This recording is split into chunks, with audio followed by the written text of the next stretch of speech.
Hey, this is Rocket Brain Surgeon, and today I'm begging you, shut up about how bad your team is. Just drag them kicking and screaming to victory. Over time, we all get the same teams. Sure, for 10, 20 games in a row, you might have all the good players on your team.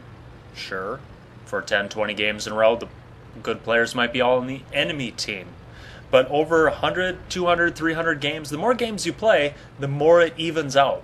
And certainly over thousands of games, you're not getting unlucky thousands of times in a row. Sorry. Do the best you can in every game, and over time, that's going to even out into more wins than other people.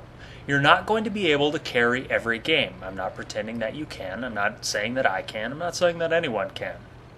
But give yourself the chance to carry as much as possible, and over time, it's going to go well for you. So we're already down 0-4. We have a team killer that killed Artie. Some teammates killed the team killer, and then 2 teammates went potato. I still typed to the enemy, don't get your hopes up, we got this.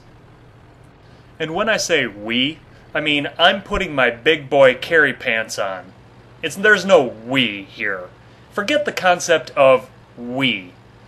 Your teammates are going to be playing on computers that absolutely can't handle the game. They're going to be using trackpads, getting 4 frames per second. They're going to be getting 600 ping because they're downloading porn in the background. They're going to be watching porn while they semi-AFK. They're going to be drunk. They're going to be high.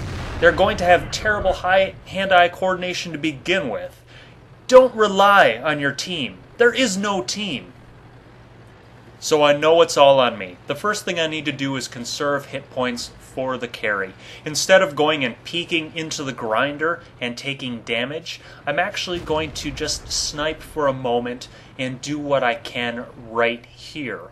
There may be a time later in the game where I need to trade shots with the enemy, and to do that, I need to have those hit points to trade. The KV-1S has 390 average damage, which means later in the game, they'll hit me for 100, I'll hit them for 400, then move back into cover. That's a great exchange for me, but you have to keep that option open by conserving your hit points early. So we started off 0-5, and we're going to work our way back to 3-6.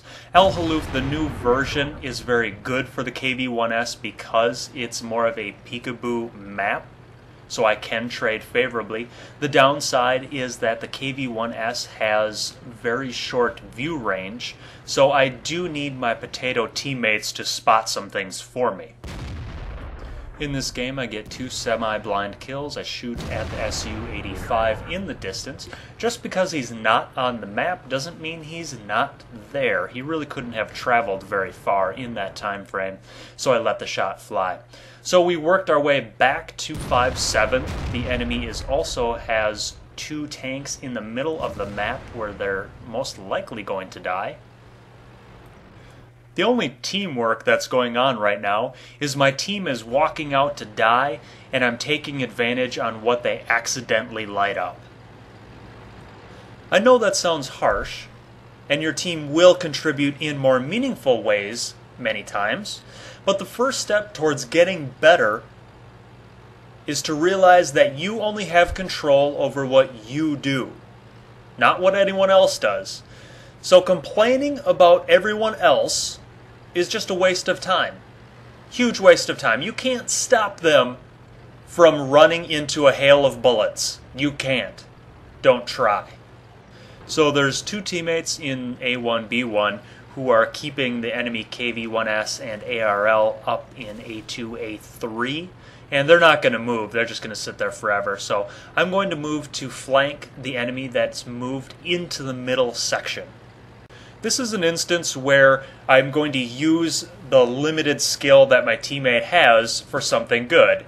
He will be able to click on the enemy KV-1S when it pops out. I'm confident he can do that, maybe.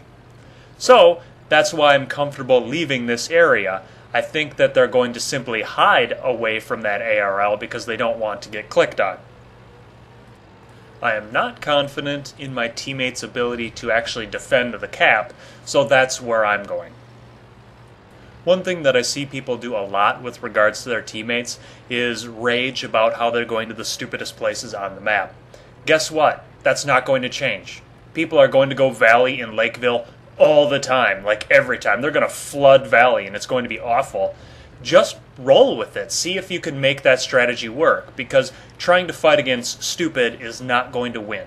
Try to use the stupidity to your advantage. When they run out to get spots, you shoot the enemy that they light up. When they're going to camp a corner, say, great, they have that corner camped.